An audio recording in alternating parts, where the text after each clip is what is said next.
함께 보실 하나님 말씀은 구약 성경 욥기 34장과 35장입니다.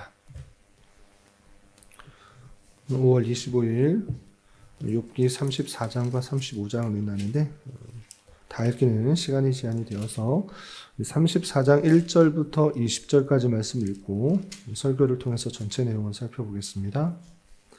욥기 34장 1절부터 20절까지 말씀, 구약성경 794면 전후를 보시면 되겠습니다. 1절부터 함께 봉독합니다.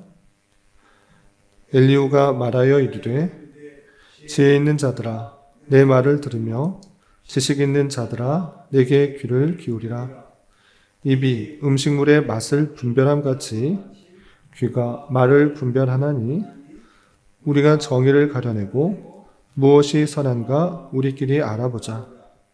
욥이 말하기를 내가 의로우나 하나님이 내 의를 부인하셨고 내가 정당함에도 거짓말쟁이라 하였고 나는 허물이 없으나 화살로 상처를 입었노라 하니 어떤 사람이 욥과 같으랴. 욥이 비방하기를 물 마시듯 하며 악한 일을 하는 자들과 한패가 되어 악인과 함께 다니면서 이르기를 사람이 하나님을 기뻐하나 무익하다 하는구나. 그러므로 너희 총명한 자들아 내 말을 들으라. 하나님은 악을 행하지 아니하시며 전능자는 결코 불의를 행하지 아니하시고 사람의 행위를 따라 갚으사 각각 그의 행위대로 받게 하시나니 진실로 하나님은 악을 행하지 아니하시며 전능자는 공의를 굽히지 아니하시느니라. 누가 땅을 그에게 맡겼느냐? 누가 온 세상을 그에게 맡겼느냐?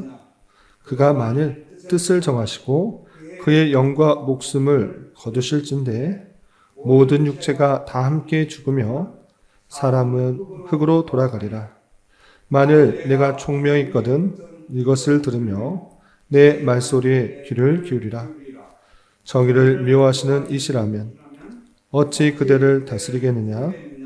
의롭고 전능하신 이를 그대가 정죄하겠느냐? 그는 왕에게라도 무용지물이라 하시며 지도자들에게도 악하다 하시며 고관을 외모로 대하지 아니하시며 가난한 자들 앞에서 부자의 낯을 세워주지 아니하시나니 이는 그들이 다 그 손으로 지으신 바가 됨이라. 그들은 한밤중에 순식간에 죽나니 백성은 떨며 사라지고 세력 있는 자도 사람의 손을 빌리지 않고 제거함을 당하느니라. 아멘. 감사합니다. 오늘 함께 살펴볼 하나님의 말씀은 욥기 34장과 35장입니다. 우리가 어제 살펴봤던 욥기 32장과 33장에서는 세 친구의 조언과 또 욥의 답변에 이어서 새로운 인물이 등장하는 모습을 살펴볼 수 있었는데 그것은 다름 아니라 친구는 아니지만 하나님의 신앙을 갖고 있는 엘리후라는 연소한 인물이 나타나서 그 모든 것들을 듣고 이제 참을 수 없는 마음에 발언을 하기 시작한 모습을 살펴볼 수 있었습니다. 그리고 이어지는 34장과 35장에서도 계속해서 엘리후는 욥의 잘못을 지적하면서 하나님의 영광을 가리우지 말 것을 강력하게 발언하는 모습을 살펴볼 수 있습니다. 내용을 조금 더 자세하게 살펴보면서 교훈받을 수 있는 것들이 무엇인지 생각해 보도록 하겠습니다. 우선 34장에서 좀 건너뛰어서 5절을 보시면 욥의 말한 것의 핵심을 엘리후는 이렇게 정하면서 그가 잘못했다라는 것들을 밝히고 있습니다. 34장 5절 보시면 욥이 말하기를 내가 의로나 하나님이 내 의를 부인하셨고 내가 정당함에도 거짓말쟁이라 하였고 나는 허물이 없으나 화살로 상처를 입었노라 라고 말하였다라고 엘리후가 주장하고 있습니다. 욥이 자기가 얼마나 하나님 앞에서 정직하게 살려고 했는지 그것에 대해서 말할 뿐만 아니라 그럼에도 불구하고 하나님께서 나를 쳐서 이렇게 심한 재앙과 같은 현실이 닥쳐왔다라고 하는 말을 이렇게 요약한 것입니다. 나는 의롭지만 하나님께서 그 의로운 것을 부인하셔서 나에게 화살로 상처를 입혔다. 이렇게 한마디로 요약을 한 것입니다. 그러니까 자신이 의롭게 산 것은 맞으나 그럼에도 불구하고 하나님께서 나를 치셨다라는 그 표현이 잘못 이해하면 하나님께서 불의한 것처럼 들린다라는 것입니다. 나는 의롭지만 나를 쳤다? 그럼 하나님께서 불의한 것이 아닌가? 이렇게 말하면서 나아가지 말아야 될 그 내용들을 말하였다고 다시 한번 지적하는 것입니다. 어제도 살펴봤듯이 나는 하나님보다 더 의로운 것처럼 그렇게 욥이 말하는 것은 도저히 참을 수 없다라고 하면서 그 말을 지적하는 것입니다. 그러면서 욥이 한 표현이 상당히 악한 사람들이 하는 표현이다라고 엘리후가 계속해서 지적하는 것입니다. 어떻게 말하는가? 7절, 8절, 9절 보시면 어떤 사람이 욥과 같으랴? 욥이 비방하기를 물 마시듯 하며 악한 일을 하는 자들과 한패가 되어 악인과 함께 다니면서 이르기를 사람이 하나님을 기뻐하나 무익하다 하는구나 라고 하면서 그 표현이 지나쳐서 악인들과 하는 표현과 같아졌다. 악인들처럼 하나님께서 무익하다. 하나님께서는 의롭지 못한 경우도 있다. 이렇게 표현한 사람들과 다르지 않다라고 그렇게 주장하는 것입니다. 욥의 그 표현이 지나친 것은 맞지만 그것을 너무나 강조하여서 욥이 대단한 악을 지은 것처럼 또 악한 사람들과 몰려다니면서 계속 하나님을 비방하는 사람처럼 취급한 것은 엘리후도 좀 아쉬운 면이 있다라고 할 수 있겠습니다. 그러면서 엘리후는 하나님은 어떠하신 분이신지 자기가 알고 있는 지식, 그 하나님에 대한 신앙적 지식을 다시 한번 욥에게 설명합니다. 그 내용이 10절 이하 37절까지 쭉 이어지는데 몇몇 구절만, 중요한 구절만 살펴보겠습니다. 10절 먼저 보시면 그러므로 너희 총명한 자들아 내 말을 들으라. 하나님은 악을 행하지 아니하시며 전능자는 결코 불의를 행하지 아니하시고 라고 하면서 하나님은 선하시기 때문에 악을 행하지 않는다. 하나님께서 행하시는 것은 항상 선이다. 불의를 행할 수 없는 분, 불의를 행하지 않고 항상 선과 의를 행하신 분이시다라는 것들을 강조합니다. 그리고 11절에 보시면 사람의 행위를 따라 갚으사 각각 그 행위대로 받게 하시나니 라고 하면서 사람이 잘못한 것은 하나님께서 벌 주시고 잘한 것은 더 의롭게 하시고 더 복을 주신다라는 그 표현들을 하는 것입니다. 엘리후도 하나님에 대해서 권성징악적 또는 인과응보적인 사상들을 버리지 않고 하나님께서 사람의 행위대로 모든 것을 갚으신다라는 사실들을 또 밝히고 있고 또 욥에 대해서 성급하게 이렇게 권성징악적 인과응보적 사상들을 적용하는 것을 보게 됩니다. 계속해서 12절 보시면 진실로 하나님은 악을 행하지 아니하시며 전능자는 공의를 굽히지 아니하시느니라. 누가 땅을 그에게 맡겼느냐? 누가 온 세상을 그에게 맡겼느냐? 그가 만일 뜻을 정하시고 그의 영과 목숨을 거두실진데 모든 육체가 다 함께 죽으며 사람은 흙으로 돌아가리라 라고 말하면서 하나님에 대해서 공의의 하나님, 항상 의를 행하신 하나님, 또 사람의 행위대로 갚으시는 하나님에 대해서 잘 설명하고 있습니다. 이 사실의 내용이 틀리지 않습니다. 하나님은 그러하신 분이십니다. 악을 행하시는 것이 아니라 의를 행하시고 또 항상 선을 행하시고 사람에게 행위를 따라 갚으시는 분이십니다. 그러나 지금 엘리후가 이 하나님에 대한 지식을 말하는 것은 욥의 그 재앙을 평가하기 위해서 말한 것입니다. 그러니까 엘리후도 내가 이렇게 고난을 당한 것은 하나님께서 사람의 행위대로 갚으시는 분이시기 때문에 항상 의를 행하시는 분이시기 때문에 당한 재난이다. 그러니까 네가 그 재난과 같은 상황들은 하나님께서 불의하신 것이 아니라 네가 잘못했기 때문에 당한 재난이다 라고 말을 하기 위해서 하나님이 어떤 분이신지를 이렇게 말하는 것입니다. 그러면서 계속해서 하나님이 어떤 분이신지 자기 지식을 또 욥에게 이렇게 또 밝히고 있습니다. 좀 건너뛰어서 21절 이하는 이런 표현도 있습니다. 21절 보시면 그는 사람의 길을 주목하시며 사람의 모든 걸음을 감찰하시나니 행악자는 숨을 만한 흑암이나 사망의 그늘이 없느니라. 하나님은 사람을 심판하시기에 오래 생각하실 것이 없으시니 세력 있는 자를 조사할 것이 없이 꺾으시고 다른 사람을 세워 그를 대신하게 하시느니라. 그러므로 그는 그들의 행위를 아시고 그들을 밤 사이에 뒤집어 흩으시는도다 라고 하면서 하나님께서는 불의를 행하지 않으시고 모든 사람들을 다 감찰하신다. 모든 사람들 다 주목하시고 감찰하셔서 행악자들은 도저히 숨을 수가 없고 하나님의 벌을 받게 된다. 심판하게 된다. 행위에 따라서 모든 것을 다 뒤집어 엎어서 당장에는 잘 되어가는 것 같아 보이는 악인들도 하나님의 심판을 받는다. 이렇게 표현하고 있는 것입니다. 이렇게 말하는 이유는 다시 한번 말씀드리지만 욥이 당한 재난에 대해서 엘리후도 악한 일로 말미암아 받은 그런 재앙이다라고 평가하면서 하는 것입니다. 그래서 이렇게 말을 하고 있습니다. 26절, 27절 보시면 그들을 악한 자로 여겨 사람의 눈앞에서 치심은 그들이 그를 떠나고 그의 모든 길을 깨달아 알지 못함이라 라고 하면서 자기가 항상 의로운 줄 알고 있지만 그런 재난과 같은 상황을 받으면 모든 것이 뒤집어 엎어지는 그런 흩어지는 일들을 당하게 되면 자신은 그것을 깨닫지 못했기 때문에 하나님께서 심판하시는 것이다 라고 표현하고 있는 것입니다. 이렇게 엘리후도 세 친구와 비슷한 결로서 욥이 받은 재난은 자신이 항상 선한 것으로 보이고 의롭게 행한 것 같아 보이지만 깨닫지 못한 그 죄악으로 말미암아 하나님께서 심판하신 것이다 라는 그 큰 틀 아래서 벗어나지 않는 것을 보게 되고 특별히 욥이 하나님의 영광을 가리우는 듯한 그런 발언을 했기 때문에 그것은 죄다, 그것은 잘못한 것이다 라고 말을 꺼내면서 욥에 대한 평가를 하고 있는 것을 보게 됩니다. 그러면서 또 하나님에 대해서 어떻게 표현하는가? 하나님의 전능성과 위대성 가운데 사람의 미약한, 사람이 어떠한 것도 하나님께 도움이 되지 않고 의롭지가 않다라는 것들을 다음과 같이 밝히고 있습니다.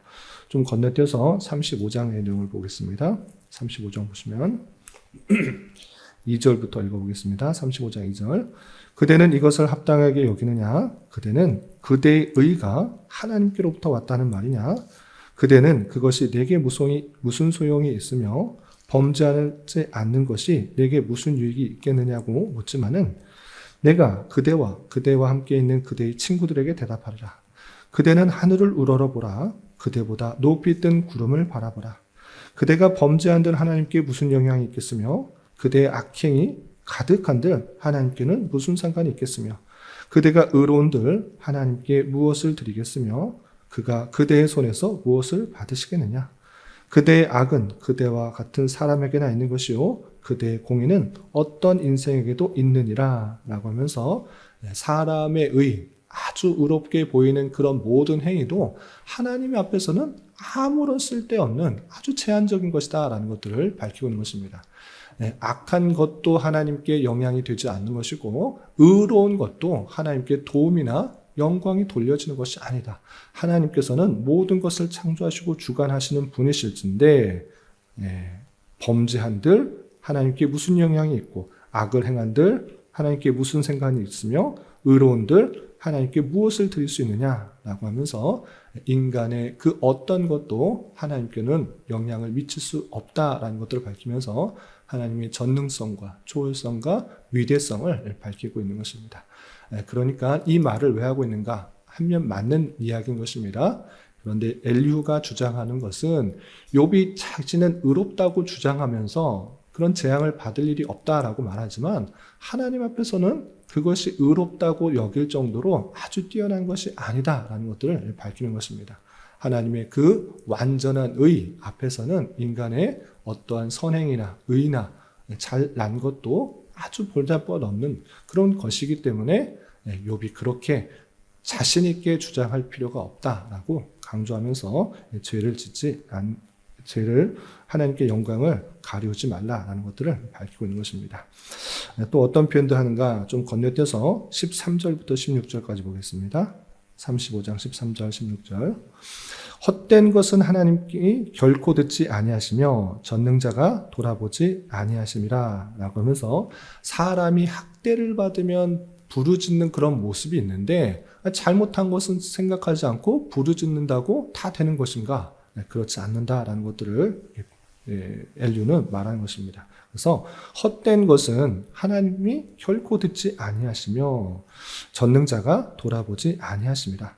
하물며 말하기를 하나님은 배울 수 없고 이래 판단하심은 그 앞에 있으니 나는 그를 기다릴 뿐이라 말하는 그대일까 보냐 라고 하면서 네가 나는 하나님께 부르짖었지만 하나님께서 하나님을 보지도 못하고 하나님께서 응답하지 않았다. 나는 그냥 기다리겠다 라고 말을 하고 있지만 악한 것을 인정하지도 않고 그냥 부르짖기만 하면 다 들어주시는 것인가? 하나님께서 모든 사람이 부르짖으면 그때그때 즉각 대답하는 종과 같은 사람인가? 그렇지 않다라는 것을 보여주는 것입니다. 그렇게 말하면서 자신의 죄와 자신의 연약함들을 알면서 하나님께 긍휼한 마음으로 간절한 마음으로 나아가야 되지 그냥 자신의 죄를 인정도 하지 않고 내가 하나님께 이런 것들을 했으니 하나님께 도움이 됐는데 왜 지금 어려운 상황을 주셨습니까? 왜 나에게 응답하지 않으십니까? 따져 묻는다고 즉각 대답하시는 하나님은 아니다 라고 밝히고 있는 것입니다. 그러면서 15절 16절 보시면 그러나 지금은 그가 진노하심으로 벌을 주지 아니하셨고 악행을 끝까지 살피지 아니하셨으므로 욥이 헛되이 입을 열어 지식 없는 말을 많이 하는구나 라고 하면서 하나님께서 진노하심으로 하나님께서 응답하지 않는 것은 악행을 끝까지 살피지 않으셔서 네가 그렇게 잘못 구하는 것이다 라고 말하면서 욥의 행위를 지적하는 것을 보게 됩니다. 여기까지가 33장과 34장과 35장에 엘리후가 계속해서 욥을 지적하는 말씀이 나오는데 또 내일 본문에서도 36절 37장에서도 계속해서 엘리후가 욥에 대한 잘못을 지적하는 것을 보게 됩니다. 오늘 말씀에서 핵심은 무엇인가 라고 할 때 욥이 자신이 의롭다고 하고 또 하나님께서 바로바로 응답해 주시지 않는다고 해서 불의한 것처럼 말하는 것은 하나님의 그 위대하심과 초월성과 전능하심들을 가리우는 것이고 그렇게 말해서는 절대 안 되고 하나님께서는 의로우시기 때문에 사람의 행인대로 갚으시는 그런 분이시다. 네가 무슨 잘못이 있는지 철저하게 회개하고 돌이켜 하나님께 나아가야 될 것이지 그건 전혀 인정하지 않고 하나님께 당장 부르짖는다고 하나님께서 바로바로 대답하시는 것 그런 거 아니다 라고 주장하는 것을 보게 됩니다. 엘리후의 이런 말은 일면 맞는 그런 말이지만 욥에게는 위로가 되지 않는 말씀일 것입니다. 욥도 물론 자신이 당한 그 일들에서 어떻게 보면 하나님께 토로하는 아니 친구들에게 자신의 심정을 아뢰는 말씀이 좀 지나쳐서 하나님의 영광을 가리우는 일이 되었을 것입니다. 그럼에도 불구하고 그 잘못된 것을 꼬투리 잡아서 우리가 하나님의 영광들을 그렇게 가리면 어떡하냐라고 지적하는 그 엘리후도 한계가 있는 위로요, 한계가 있는 답변이다라고 할 수 있겠습니다. 이런 말씀에 따라서 우리는 다시 한번 자신이 알고 있는 하나님에 대한 그 지식 그리고 경험들을 상대방에 적용할 때 그 말이 맞는 말이랄지라도 상대방에게 위로나 힘이 되지 않을 수도 있겠구나라는 사실들을 늘 생각하면서 조심하게 충고하고 또 조언을 해야 될 것입니다. 그러나 엘리후가 하는 그 말의 내용들은 상당히 하나님에 대해서 바르게 평가하고 있고 바르게 적용하고 있는 것입니다. 하나님께서 전능하시고 또 모든 선과 의를 행하시는 분이시기 때문에 우리의 어떤 의도, 어떤 성도, 아니 어떤 악함도 하나님께 영향이 가지 않는 것입니다. 하나님은 이 세상 모든 만물을 만드시고 주장하시고 역사하시는 초월성을 갖고 계시는 전능하신 그런 분이신 것입니다. 그럼에도 불구하고 하나님께서 인생을 살펴서 모든 것을 주장하시는 분이시라는 것들을 기억하며 우리는 때때로 만나게 되는 다양한 고난과 역경들이 찾아올 때 너무 낭망하거나 욥처럼 하나님을 비방하거나 하나님의 의의가 없는 것처럼 행동해서는 안 될 것입니다. 우리는 하나님의 영광을 돌리기 위해서 지음받으신 것이라는 존재라는 것들을 잊지 않으며 당장의 응답이 없어 보이고 당장의 고난 같은 현실이 닥쳐올지라도 우리는 인내하고 연단받아야 될 것입니다. 그리고 부르짖는다고 해서 하나님께서 바로 응답하시지 않으면 하나님께서 불의하신 것인가? 하나님께서 나의 고통을 외면하신 것인가?